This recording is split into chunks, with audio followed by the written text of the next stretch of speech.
Hey, hey, it's the bear from Grasshopper and the Bear. You like what you see? You like what you're listening to? Don't forget to click that like button and subscribe to our YouTube channel, Grasshopper and the Bear. Hi, Sensei Diana Trang. Good morning. Welcome to the Grasshopper and the Bear podcast. I'm Javier, the Grasshopper, and this is my esteemed co-host, Kendrick, the Bear. Hi, Diana. Hello. How are you? Oh, good to be alive. How about yourself? Feeling great as well. So you are Sensei Diana Trang, Black Belt in Brazilian Jiu-Jitsu out of, is it Calgary, Canada? Yes, that's right. Martial artist, mother, business owner, and you're an advocate for children, teaching children self-defense, martial artist. You're an instructor for your wonderful children's group. I see you all the time on Instagram, and you're also a practitioner of gymnastica natural, and you're also an advocate for a strong advocate for women's self-defense and the importance of it. If you can, please tell us how you about your martial arts starts, how you got into Brazilian Jiu-Jitsu, how you got to such a high level and going through the ranks. And also, whenever you feel like, go ahead and feel free to, I'm interested in you segueing into how I first heard of you and met you on Clubhouse. I heard you speaking right when the pandemic started, the COVID-19, and how all the businesses shut down and how that greatly affected you and neighboring businesses. For sure. Yeah, that's a lot. Where to start? So I guess it all started with Brazilian Jiu-Jitsu. So that's my passion. I feel like it's connected me with purpose very much. But it started in 2001. I was going to college and I was kind of, young adult. I was 19. I was wanting to start something new, something different, to get myself in better shape. Not really knowing what Brazilian Jiu-Jitsu was. To this day, I still think it's just, it was the right place at the right time and I made the right choice. But why I chose Brazilian Jiu-Jitsu, I'm not sure, because I didn't know anything about Brazilian Jiu-Jitsu. I didn't even really connect it to a martial art. Like I was just so, it was just so outside of what I knew, but I went to the sports and wellness board at my college and I saw Brazilian Jiu-Jitsu and something about it intrigued me. So I ripped off the the number to contact my then professor. And the rest is history, really. I went for my first day. I remember it being very hard, very outside my comfort zone, unlike anything I'd ever done before, but I just knew that it was good, so right away I signed up and, I loved it from the first day, even despite that discomfort, and then slowly it grew and grew and grew, because in Alberta, that was when I lived in Edmonton. So right now I live in Calgary, but in Edmonton at that time, and in Alberta and Canada in general at that time in 2001, there wasn't very much Brazilian Jiu-Jitsu, and there definitely weren't really women doing Brazilian Jiu-Jitsu. So what's fortunate for me, I think, like looking back and especially being in this like professor role now, is that, and teaching women, is that, I'm lucky in the sense that when I started, I was the first student. So I didn't have to come into this class with 20 men, and I didn't have to feel that overwhelmed that a lot of women do. But I was the first student, and then slowly it started to grow from there. But everyone was learning, in their basements and in their garages. My professor, that's how he got his start. Like he was training with his friends, and we didn't have, the affiliations and the Brazilian affiliations like we do now, right? So it was very much, I started at a time here in Canada where it was just starting to grow. And so I was fortunate that I think it helped ease me into it. I always wonder how I would have felt if I would have started at a time when it had already been, but that's how and I loved it, met some wonderful people that I considered family, and it's just continued to grow from there. But from there, I ended up moving to Calgary. How many years after? Probably 6 years later, I moved to Calgary and met my now professor, and then have been training with the same team ever since. So yeah, and I never thought, when I started out, I never thought that I would want to teach. It was so much just for me.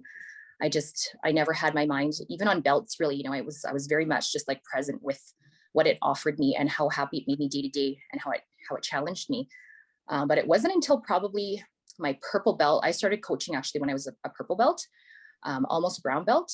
And it wasn't, and even then when I started with kids, and I was like, yeah, let's see how it goes. I'm not sure, my background was in education, and I'd been used to teaching kids before, but I hadn't really thought about coaching. I just really liked jiu-jitsu for me. But that's when it really opened my eyes to how much I loved it. And then it went on to, maybe I should start a women's class, because all these years, being a sole female there at the gym, or one of very few females, still very much male dominated over here as well. I thought, I think it's the time to start a women's only, because there's a reason why women aren't coming, at least here. I think it was that overwhelm of having so many people there, so many men, and a lot of women found that overwhelming. So, yeah. Wow. Diana, in terms of the women's only, I think that's a beautiful thing. You touched on something earlier in terms of when you first started, how there was that comfort, you had to get that comfort.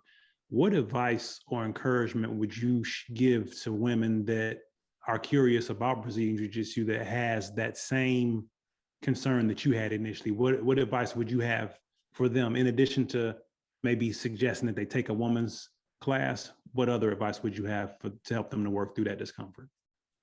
Well, I think there's just root yourself in what it is, like what you're wishing to get out of it. Like with women that approach me to come to my classes, for example, there's something that's driving them towards it, right? So what is it that's driving you? Is it because you want to learn self-defense? Is it because something's happened? Is it because you're trying to get into a better place of fitness and shape? Are you trying to learn a new sport? Are you trying to meet people? What is it? And then from there, recognize that Brazilian Jiu-Jitsu can connect to a lot of different, there's lots of layers to why somebody wants to do something, but find what it is that you want, and then decide, okay, is it Brazilian Jiu-Jitsu that can get me there? And have a conversation, like talk to the professor.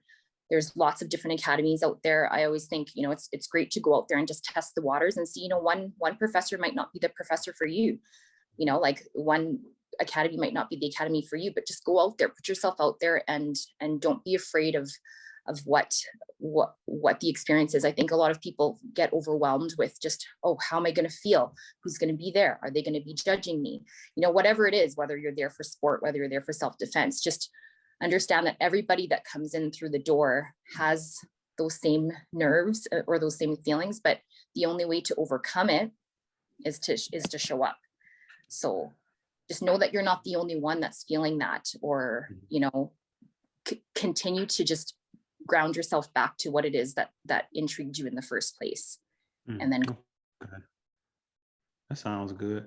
In terms of with your women's classes, at any point, do you have a man, like a single solitary man, come in just for them to feel that difference in terms of rolling with a man as opposed to rolling with women? So far, no. Okay. Never really come up. I've encouraged all my women to join the co-ed class, where we're majority men. I've always encouraged them and said, men have been my main training partners growing up in jiu-jitsu, throughout my time. And so I see the value of both. And I always explain to them, I wish I would have had a lot of different women to roll with, because especially if you're going to compete, right? It's like if you train with men, it pushes you in a different way. But when you get to competition, you're not competing against men. So it's nice to have that diversity in training partners, whether it's male or female. But I always encourage my women to come and step into the co-ed class. And I've had, a handful that have tried, but that's usually the way that I suggest it for women in my class. But to be honest, 99% of the women right now feel most comfortable just training with women. So I see that, sure. It's necessary to have these women's only classes. And then when they feel comfortable, they can absolutely go. Sure. Absolutely. Yeah. What would you say was your hardest hurdle or the hardest small wall or fence to get over when you first started your training? The hardest for sure has been not to feel discouraged, because again, women are a minority in Brazilian Jiu-Jitsu, and women are not the most easiest group of people to convince to do Jiu-Jitsu. And when I say convince, it's not like I don't actually mean that in the sense of I need to actually try to convince them to come, but to show them what's possible, you know, to show them what's possible. At the beginning, when I started with one woman, and then two, and then it was three. It was months before I got to that third one. And then one decided it wasn't for her. And then I was down to two, and then I was down to one. Then I was, you know, it just kind of did that like up and down thing, but it was very small. And at the beginning, I just thought, should I be doing this? You know, am I trying to force something that just isn't naturally, you know, there yet? You know, so I would say that was my biggest hurdle at the very beginning, was to see like how to continue doing it when there wasn't a great, huge number of women flocking towards the classes, you know. And in the same sentiment where I was saying to the women, you know, like, root yourself in why it is that you want to be there, what intrigued you in the first place. For me, I had to reset myself a lot of times to say, well, the purpose of why I want to do this is because I want to give women the opportunity to have something that makes them feel comfortable.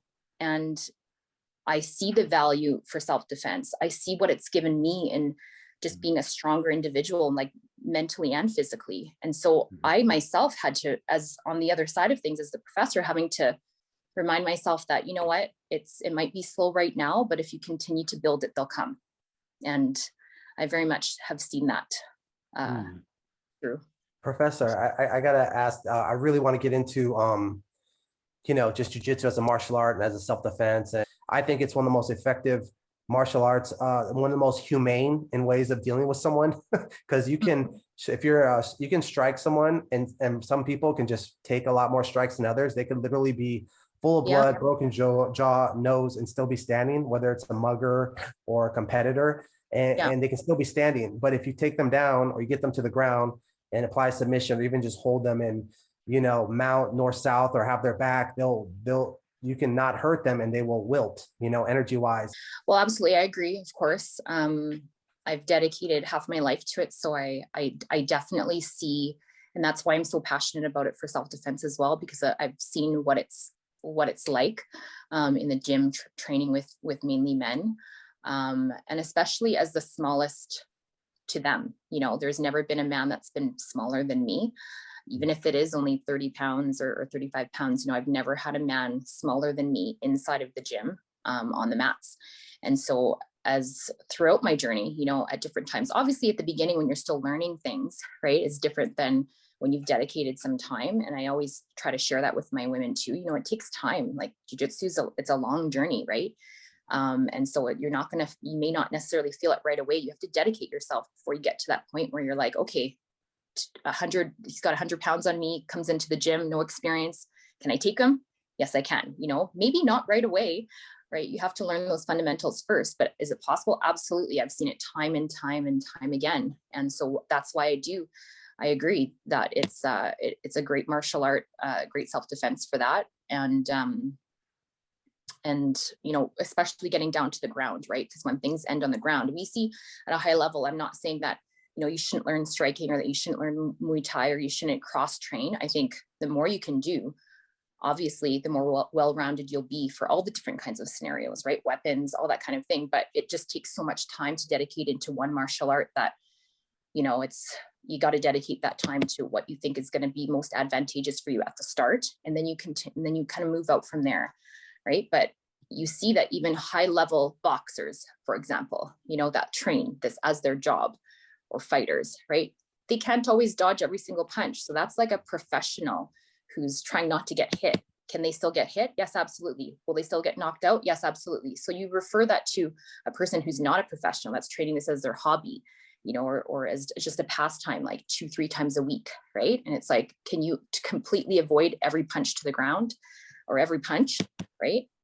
Probably not. And so what's going to happen when you get down to the ground? Why not be in control of that scenario, or to be able to put somebody unconscious? That's what I always say too, you know, like to get yourself to safety for self-defense. You're not choosing to stay there and just continue to fight, right? You fight to get yourself to safety, and you're trying not to spend all your energy and your time in that experience. But as far as rolling, you know, it's those of us that know, it's so fun, right? Favorite positions, I don't know. I really like open spider guard. I like working spider guard. Of course, the back is fun. I love lapel chokes. You know, I try to, you know, it changes, you know, it changes from moment to moment. I love it all. It's hard to say what I really love, but I'd say like, I really like the spider guard, and the simple things, you know, it's funny how you go from trying to build up your arsenal of techniques and trying to get fancy. And then really what I've seen is the most effective things are the most simple. So it doesn't need to be overcomplicated, but I do love the fancy kind of complicated stuff too. All those lapel, new age lapel things. Really quick, last thing I want to just add to that, Professor. Yeah, when I'm in my 30s, I hated the gi. I would even just complain to some guys like, "Will you get off my sleeve? Jesus, we can't even roll." And now in my 40s, I'm not kidding. I 1,000,000% love the gi. I don't even like rolling no gi anymore. I mean, I do like rolling no gi because I'm better at it than gi a little bit, but the gi is my favorite now. Maybe because I'm not as fast and not as explosive. For sure. Mhm. Yeah. Earlier, I heard Javi reference you as being a mom. How many children do you have, and do all of your children train Brazilian Jiu-Jitsu as well? Yeah, I have 2 boys. Okay. Right now they're out watching a movie, but Sure. Oh, very nice. Very nice. Cool. 7, 9, and yes, they train jiu-jitsu too. My oldest, who's 9, has been training since he was 5, and Okay. then Wow. been training since he's been about 3.5. So they're Okay. just growing up in the gym. They're there all the time. They love it. I watch them and I'm just in amazement and just thinking about how far they'll go and how they'll be at the age that I started by the time they're 19. Sure. I can't even imagine, because how quick they move, things they do. It's thing. I love being able to share it with them. Yeah. Would you say that both of them are equally enthused, or is your youngest more enthused than the oldest, or vice versa in terms of their training? I would say maybe my older boy's a little bit more driven. Like he'll ask, can we do, like just the other day, he's like, "Mom, can I practice my triangle choke on you? Can you show me something new? Show me something new." So he initiates it a little bit more, but both of them are very, they get excited about it. They love training. They like learning new things. They've passed that threshold, I think, of, okay, I don't know what I'm doing.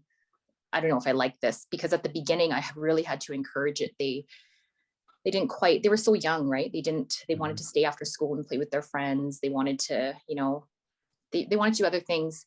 And I said, well, some days you can stay after school and play with your friends, but jiu-jitsu is important and it's a life skill. I've always said that to them on repeat. It's a life skill. It's a life skill. I like to give you choices, but jiu-jitsu, not that I'm not giving them a choice, but it's like swimming. I told them it's a life skill. You have to learn it. And at some point when you develop enough fundamentals, you can choose if you don't want to do it anymore. But I don't think that's going to happen. From what I've seen. So it worked. It worked. That sounds good. That sounds real good. With the Satori Wellness Studio, is that something that you started? And if that's something that you started, when did you begin that? I began that in 2011, and it's grown in different, thank you. It's grown in different ways, and I've offered a lot of different things over time, but it's interesting how it's kind of just in the same way I was talking about jiu-jitsu, you know, complicating things, having more things, having things, and then slowly it just has come down to my main thing is Brazilian jiu-jitsu. And I never would have thought that's what Satori would have ended up being. When I started it as an acupressure wellness kind of mobile business, you know, and I always thought to bring on other disciplines, more as a service-based business. But then after I became a mom and started coaching, I saw, you know what, I'm going to offer 2 sides to things. I'm going to have a service side for Satori, and then I'm going to have a studio side where there can be classes and workshops and seminars and things like that. But Brazilian Jiu-Jitsu has become the focus outside of the other things. Yeah. When I went to the I glimpsed the website and I seen you had preschool yoga and jiu-jitsu, and I think that is so neat. And would you please talk about that? Because it's like to work with children in itself, it requires an abundance of patience. Not everybody can work with children. And then to teach children, I mean, how old preschool age, 3-4-year-olds learning BJJ and yoga? Yeah. Tell us about that, please. Yeah, I would say that most people, at least around here, I don't know about where you guys are in California, but around here, I would say preschool is not very many academies are offering classes for kids that young. But again, my background is in early childhood education. So I've always been at age group. And then with preschool, I had a yoga preschool program where it was like preschool, but with a yoga and mindfulness component to it, emphasis. And then when I started coaching, I saw, I love that age group. I love working with them. And you might not be moving at the same pace as a 5 to 7-year-old class. And you might not be doing the same things, but can you start? Absolutely. I've seen how it can change and mold even a 3-year-old. Some 3-year-olds aren't quite ready for it, but some absolutely are. So I've seen how it can add value. And starting young, I always use planting seeds. Like if you plant the seed young, 3 is young enough. It's old enough for you to start planting that seed, even if it's just teaching them certain movement drills or just hipscaping, right? Develop their hipscape so they're not starting at 5. They already know how to do it for years before then, right? Or even just having the conversation. I'm very much about having that conversation, even though they're 3-year-olds. I talk about, developmentally appropriate conversation, but I talk about, self-defense and why we do it and having a strong voice, even with kids that are 3. Yeah. When I seen that really caught my attention, and I just have to say that's really impressive. Because you're welcome. That's just not something that you see a lot of. Tell us again. You spoke on having an educational background. Would you share with us again what the emphasis was? I thought I heard glimpses of it, but just so I'll be certain. Early childhood. So early childhood development was what I started out with. I didn't finish my education degree, but I had started actually Jiu-Jitsu. That's around the same time that I had started Jiu-Jitsu too. But I think it's something that has allowed me to elevate my teaching, whether it's through yoga or through gymnastica or through Jiu-Jitsu. It's helped to elevate the way that I can connect to kids. And so I use that, and I'm so grateful for having that start.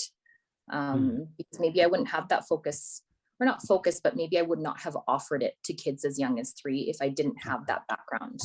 Sure. I would definitely agree that having that background made you even more qualified, more equipped to be able to deal with children the way that you do. So that's really good. In terms of the gymnastica, tell us about that, please. Yeah, so gimnastica natural is it's a modality that comes from Brazil and was created by Brazilian Jiu-Jitsu Black Belts as well. But it's a body movement. It's like calisthenics is usually what I say for people that aren't familiar with gymnastica, but it's natural body movement using your own weight, breath. It's a lot of the way that we move in jiu-jitsu for a lot of people, how we warm up doing those animal movements. It's very similar to that, but there's more. It's more complex. And then there's sequences that we, in a class as I teach that you kind of, the transition. So similar to jiu-jitsu, right? We have all these isolated positions, position, technique, defense, whatever it is. How we can connect all of it together in a nice, smooth flow is how we lessen the chance for somebody to kind of intercept and offer something to defend that, right? And gymnastica is very similar. There's lots of these isolated movements, but how we connect it together to make it a nice flow is similar to jiu-jitsu, but different because you're not doing it with a partner. It's just movement drills that you do on your own in different sequences and flows. But a lot of the movements, if you see how jiu-jitsu people maybe warm up and move, and then you look at gymnastica, you can see the similarities. Okay. And for that reason, because it was a father and son that created it, and they're both Brazilian Jiu-Jitsu Black Belts, so you can see where the connection is. How long has it been around? Oh my gosh, I don't even know how long gymnastica has been around. I would say, so originally they started teaching just to like pro fighters and surfers. I don't even want to make a guess. Like I would say since the 90s, maybe. Yeah, 90s, it's like pretty 90s. popular. Yeah, for a long time. Earlier, Master Hickson Gracie was a big proponent of it, and he featured it in his movie Choke, I believe. He was doing it on the beach, I believe, and he's always talked greatly of gymnestica natural, and also I think the Gracies in general as a whole. Yes, a lot of the movements are similar, or some of the movements are similar to capoeira, Kendrick, also. Yeah. Oh, Yeah. okay. Wow. You're a Interesting. capoeirista too, are you, Javier? Yes, both of us are. Yeah, that was that was one of my first martial arts as a little kid. Oh, so cool. I love capoeira. That's on my like bucket list too. Yeah, Wow. it's a great martial art. That's how Kendrick and I actually met each other, through the capoeira Oh, no way. spaces. So cool. Yeah, I love it. pretty dope. I've noticed about you since in your posts, when you speak, you always speak very eloquently, and you always have a sense of peace about you. We all know that, life is a roller coaster, ups and downs. We have the daily challenges. We got challenges at work with raising our children, relationships, just everything, dealing with family members. How you have a very centered vibe, just to put it simply. How do you get to where you're at? How do you maintain that sense of centeredness and peace? I know you do, obviously doing Brazilian Jiu-Jitsu and gymnesca natural, all those things will help, breath work and things I'm sure you do. But anything if you could speak to that a little bit, like how do people get Zen like, or a sense of peace and be just balanced, healthy in a mental way? How do you keep a good mental state the way you do? Well, thank you, first of all. Thank you for Sure. that. I try, I strive to be grounded, and I'm not perfect at it, but I think for sure Brazilian Jiu-Jitsu is one of those those that know, I keep saying that, but it's true though. When you get out there and you see the value that Brazilian Jiu-Jitsu, all the value that it offers, you quickly see that it's not just the physical, but it's the mental as well. I always say, the way that we show up on the mats is how we show up for ourselves in our lives as well. There's always that parallel between mats and life.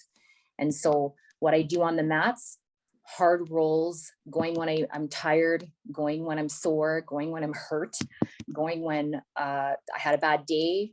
If you can show up when you're having all that, the sour parts, I don't want to say bad, but when you're having those sour moments, or you're having those sour days, bad days, whatever, and you can still show up, that's that day-to-day resiliency that you're building when other things outside of the gym are troubling you, or you're going through hard times, COVID times, all that stuff. It shows you that you can persevere and that you can find solutions. And if you don't find solutions in that exact moment, you're taking the steps and you're moving forward, not backwards, right? So jiu-jitsu has given me that. The mental part, where sometimes you feel that your mental game isn't on point, that you can't be present. Jiu-jitsu allows you to be present, because if you're not present, you're going to get choked out, right? It's like a form of meditation. So jiu-jitsu has been my biggest form of meditation, because I have so much going on all the time. I often feel just like a crazy chicken with my head cut off, mother, kids, everything going on. I'm just like, I always say I'm like a ping pong ball, just like ping, ping, ping, ping, ping, just going back and forth. But those kinds of things keep me grounded. And then obviously a meditation practice, a breathwork practice, mindfulness practice, reframing, back to what it is that, why I'm on my path, why I do the things that I do, why I chose the things that I choose. All of that combined helps me with staying grounded, because I know what my purpose is and why I do it. My kids are a huge part of that. I would say if it wasn't for my kids, I might not have chosen entrepreneurship. Maybe I would have ended up here anyways, who knows? But my kids are a huge driving factor in why I do what I do, because I want to have more time with them. I want them to have this from the ages that they do, to be doing jiu-jitsu since they were 3, and to be able to have them there at the gym with me, so those kinds of things. But I'm not perfect, and that if there's anything that I can, from the outside, I think that's the thing with when we use social media in a great way to connect with community. That's the other piece too, like mind, body, community. Take care of your body, have your practices, and then also surround yourself with good people. If you are feeling low, your jiu-jitsu people are there. With my kids, it's been a huge it's been a huge part of why. You said something earlier in reference, and I was going to ask about that. So BJJ is passion for you then? It's a passion. Absolutely. Like, you know, there's that saying of passion, purpose, and service. That's one of my favorite mottos, because I'm, you know, passion in jiu-jitsu for me, I started for myself. I did it for me, never thought I was going to coach, didn't have my mind sunken so far into the future. I was just, it allowed me to just be present with my day-to-day, what I loved about showing up for class. But it led me, my passion grew as I continued to do it, and it led me to purpose. You know, when it comes to self-defense, especially when it comes to the amount of women that are attacked, the amount of children that are abused. And at the end of the day, if it's not for self-defense, you're getting a wonderful physical and mental practice out of it. And then you're getting to meet the most amazing people. So going back to, I think I started, then I lost track of what I was saying. What you see from the outside, right, where I was going with it, and then I lost my train of thought there, is what you see from the outside. So if you're looking at my Instagram, right, and it's like, oh, you post such positive things, you seem very grounded. I strive to be, but I'm not perfect. But how I strive to maintain at least a safe place to kind of labor up and down from is by having those practices. But I'm not perfect. Sometimes I'll have a more low day or a higher day, but I always end up coming back to that center place because of the practices that I choose to keep into my life. So when we see people on the outside, superficially, right, it's like to recognize that nobody's perfect. And in the game of jiu-jitsu and the journey of jiu-jitsu, that's what you're going to see, is that it's not perfect, and you have to learn how to be adaptable. And that's what it helps to foster. Definitely. The thing about it with what you just said, in terms of even what Javi was saying, how you seem so centered in that, is moments like what you just shared, in my opinion, in my experience, when people hear people like yourself on such a high level speak about your trials and tribulations or your vulnerabilities or things that you may need to work on, it gives hope, it gives encouragement, because people look at where you are and look at what you've accomplished, and they just, oh, I could never. And so in all, they forget, hey, we're human, you know? So I've always been really fond of when people will share some of the circumstances or difficulties that they've experienced, because it lets people that respect and admire it reminds them that you're a person. Just like you were saying earlier, how just people on social media, this world we live in, they see things, they see the glitz, the glamour, they see a person that's talented at something, but they don't know the blood, sweat, tears, and sacrifice that you put into it, and when you speak on the difficulties that you experience, it reminds them, and they can connect with that because of the fact that, okay, I'm going through things as well. She went through things and she came out on top. I can too. So thank you for that. Thank you for sharing that. Definitely. I'm so grateful, for my first professor having that poster up on the wall that day that caught my eye, to give me the opportunity to show up, to give me the opportunity to see what was possible, and every person that's been on my path along the way, because again, it's led me to service, that end point where, passion led me to purpose. I contribute. And that purpose has led me to service in being able to help my community, help people, individuals around, and that's where it's a heartfelt practice, not what I do for myself, but how I'm also able to share it with other people, to help other people just be part of a community of people that's doing the same kind of thing. Professor, that's really good. Yes, I'll be a little greedy here. I just want to speak with you. I don't often get a chance to the benefit of being able to speak to a black belt like this, so I really appreciate this. I think I mentioned one of our messages. I recently rededicated myself back to learning Brazilian Jiu-Jitsu on a regular basis. I've been in and out of Jiu-Jitsu since the 2000s. I mainly did it as a cross training for my short MMA career, and but in the last 3 months or so, it's been 3 months, Kendrick, I think I've been going I signed up to an academy and just, dedicated to go a minimum once a week and once to twice a week, and just fit it into my already busy schedule of everything else I got to do. But I just really want to give it, it's like going back to school for me. Like I should have graduated a long time ago, but I just never did. And I'm going to try and graduate best I can, give it a good solid 3 years of just consistent devotion. And I'm really enjoying it. I'm loving it. It's just, and I bring it up because Brazilian Jiu-Jitsu is the most humbling, I think, activity, period, sport, but also has the most benefits. One thing that helped me, I think, coming back into my second month, and I shared this with Kendrick, that I told him, man, I'm just going to go in every day expecting to lose and not caring if I win or lose in my roles, because that puts too much pressure on myself. And ever since I did that, I just dropped my ego 1,000,000% when I'm in jiu-jitsu. I just find myself just having more fun, and I'm just rolling better, and I'm not worrying about losing to this guy or that guy. I'm just having fun. Did you have any similar experiences when you were a blue belt or purple belt, and the ego and all that? 100%. You have to have that humility, right? Especially when you're just starting out, right? It's like you can't expect that 100% of the time everything's going to go your way. Otherwise, there wouldn't be this journey, this huge amount of time that we have to dedicate to, right? But it's still not a foolproof thing, right? Again, we have to be adaptable. We have to accept that sometimes things don't go our way, but do you have another game plan, and what are you going to do? You have to have that in your mind before you show up. You have to have that in your mind, because it's like problem solving every time we're going to the gym, right? We're problem solving every time. And even if you get beat up and it didn't go your way, you're thinking about it. Don't let it eat you up at night, right? Let's keep you up at night, but you're problem solving, like, okay, that happened to me again. How can I not let that happen? How can I, and you might not come up with a solution that's just going to work the very next time you show up, but it's that constant problem solving, how to make yourself better. And we use that in our life, right? Not to feel defeated when things don't go your way. And maybe you'll end up finding a solution that will work for you for the better, for the long run. 100%. I felt that through my training.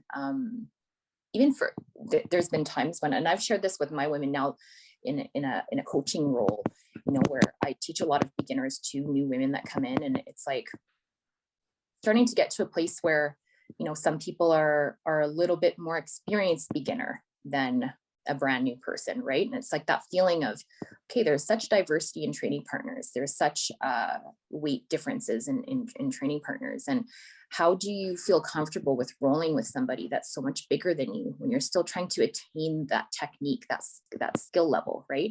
And then getting beat up by somebody that may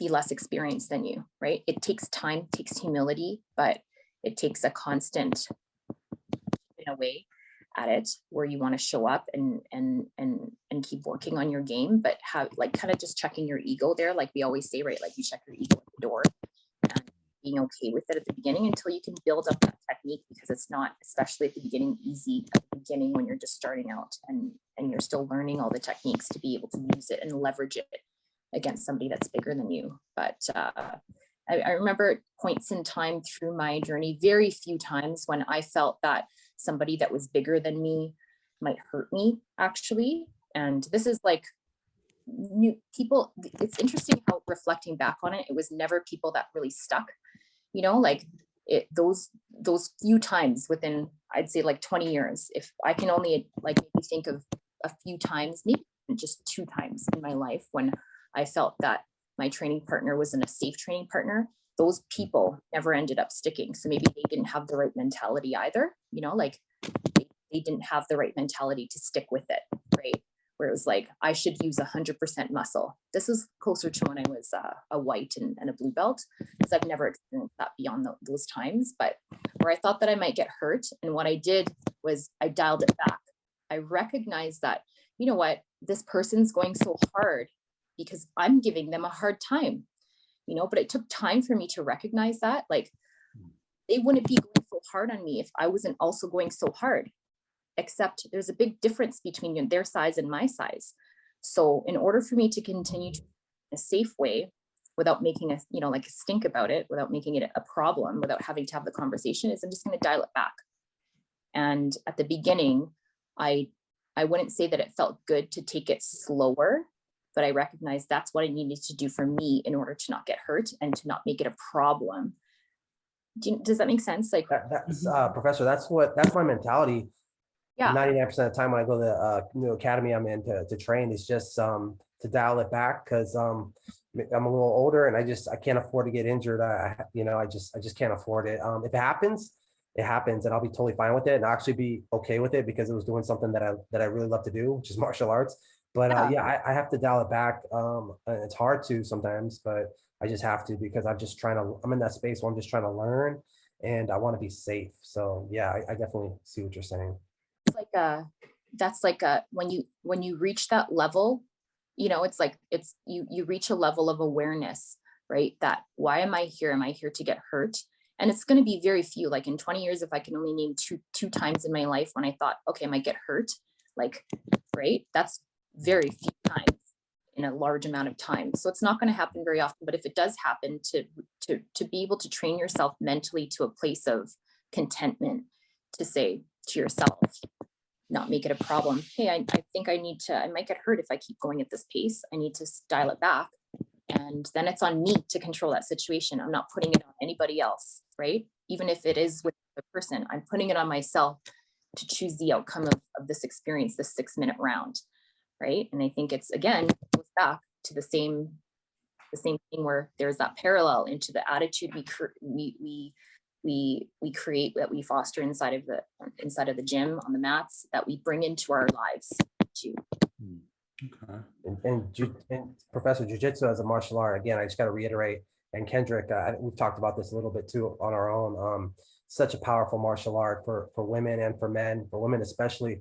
Kendrick, when you become semi-competent at Brazilian Jiu-Jitsu, it's crazy, because you're so comfortable, and of course you know this, Professor, more than me. You feel so comfortable in when someone's grabbing you aggressively, because you just become so used to wrestling and grappling, and you have a set sequence of moves you're going to make to become dominant in the situation. Mm-hmm. Comfort and discomfort. Absolutely. Okay. You've become, yeah. Professor, tell us about your self-defense charity. That in itself, just the sound of it is admirable and honorable, but tell us more about it, please. Yeah, so something that I've always kept from the very beginning, whether it's through my jiu-jitsu classes or through my yoga, meditation, anything that I teach in Ashka, I've always kept it as an open, if you need help, just ask and I'll help you out. Because for me, the hardest thing that I will not accept is that money is a barrier to wellness, mental wellness, physical wellness. And so if I can help somebody out, I've always been willing to help somebody out when they've asked, So I've always been like that from the beginning. If somebody needs help with their memberships, I've always helped them. I just expect honesty, and that what goes around, and that if you need help and I can help you out, I'll try to help you out in the ways that I can. When you're in a better place, start paying, or get forward, do something, and that's my way of just giving back in the ways that I can. I would do meditation. I did actually for an entire year for a not-for-profit, a charity, actually registered charity now here in Canada, that supports people that are surviving trauma, or who are survivors of all kinds. And so I donated my time, taught meditation workshops for an entire year for them. This year I've been really on self-defense, so I've been choosing different not-for-profits and charities, and I've been doing donation-based self-defense seminars. A lot of it was on while we were facing the closures and inabilities to teach people in person. So I would offer it for free to anybody that couldn't afford it, but anybody that could afford it, I said, throw some bucks. 100% of it went towards charity. So I think this year, probably garnered around maybe 10,000 for charities, So it was helping to push out. And I'm really, I'm really proud of that. And that's also something I want my kids to see, that we can help people through what we do. And even if what we started with was just for ourselves, our own passions, leads us into that service part where we can give back, and then it just keeps, it keeps moving forward. Those people then help other people.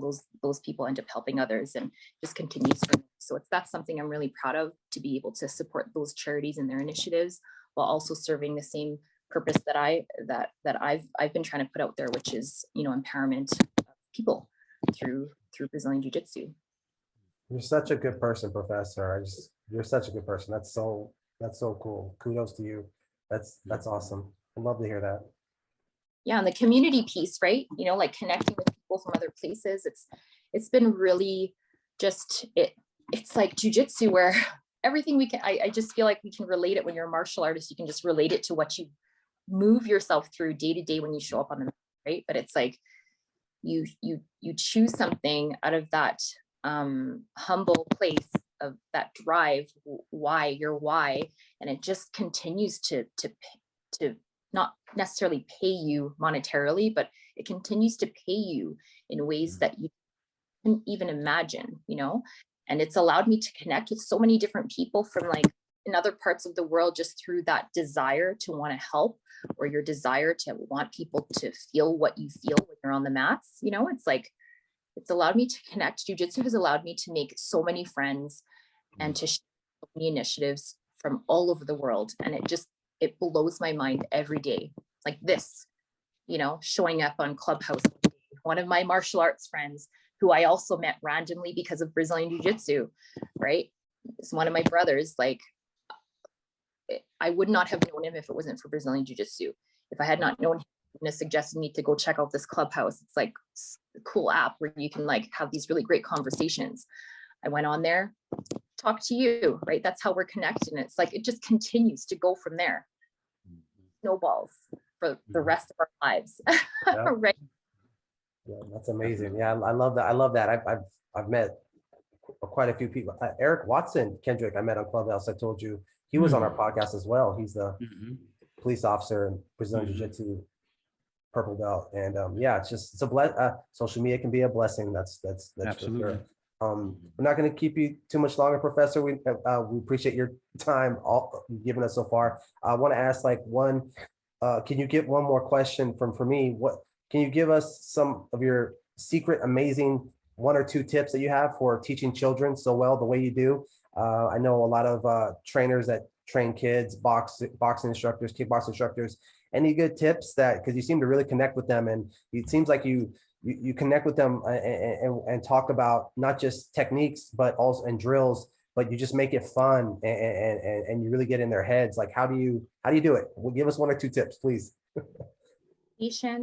Patience, and like you said, fun. Trying to, at a young age, depending on the age of the kids, of course, but when they're really young, you have to find fun ways to make it exciting for them, because putting them through an hour and 15 minutes of just straight technique, right, and then rolling, it's not practical for that age, right? So you have to make it fun, but there's so many ways that you can make it fun.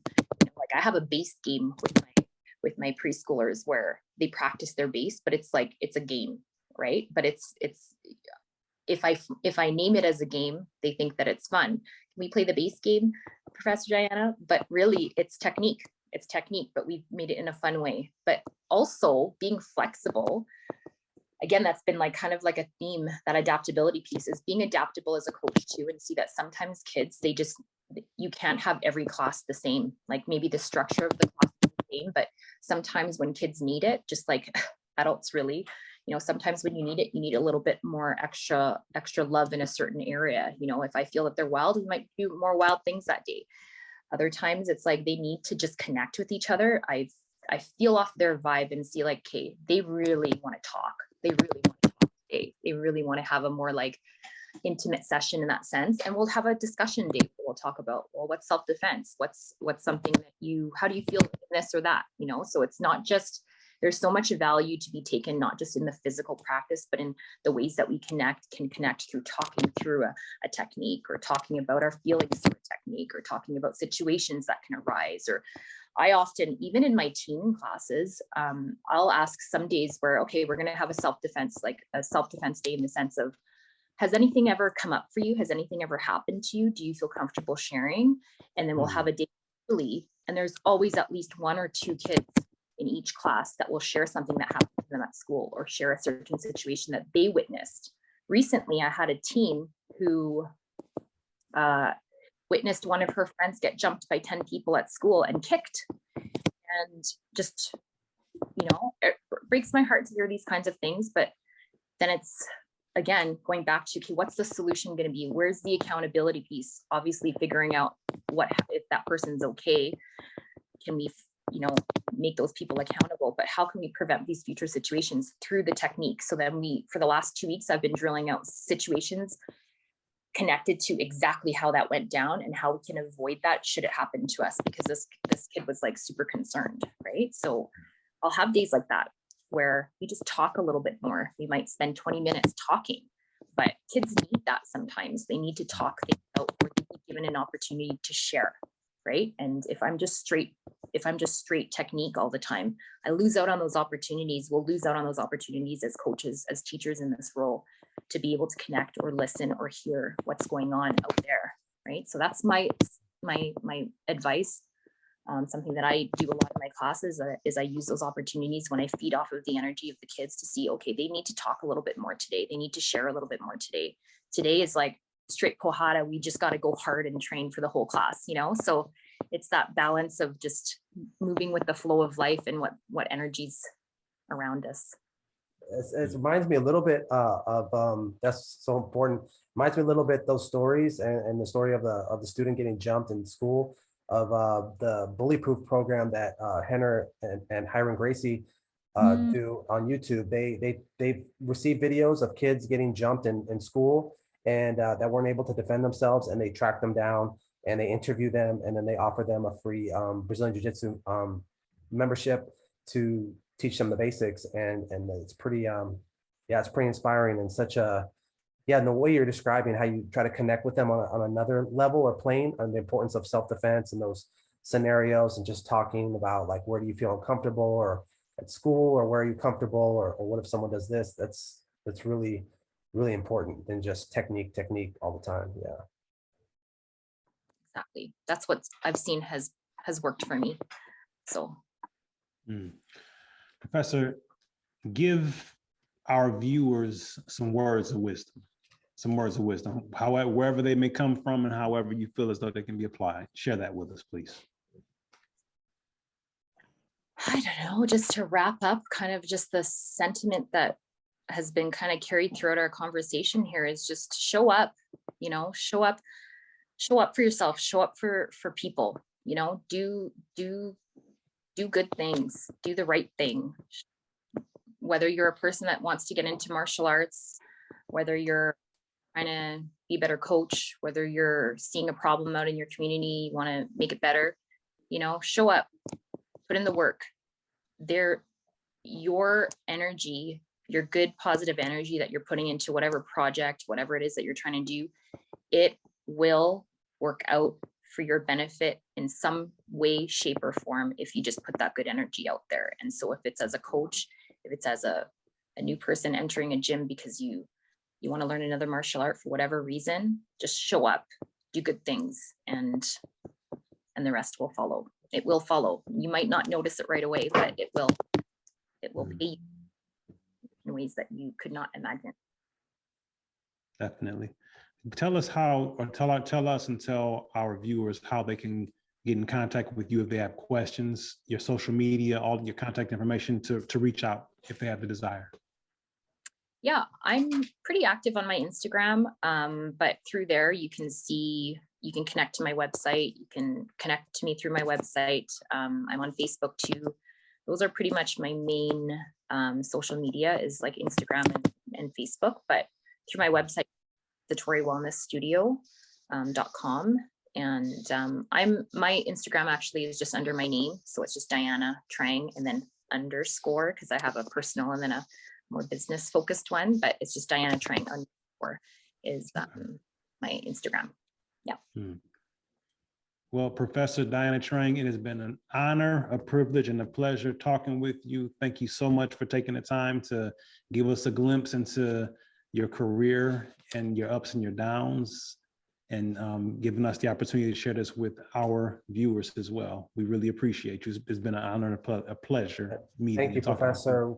Man, you, especially that last words of wisdom, really hit home for me. I'm gonna keep working on those things and try to be more of service, my fellow friends, martial artists, and community. So you really really taught me some lessons there. Thank you so much. And I hope to stay in touch with you too. And even just keep being bros on social media the way we are.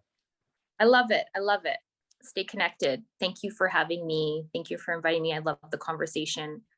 And yeah, thank you. All right.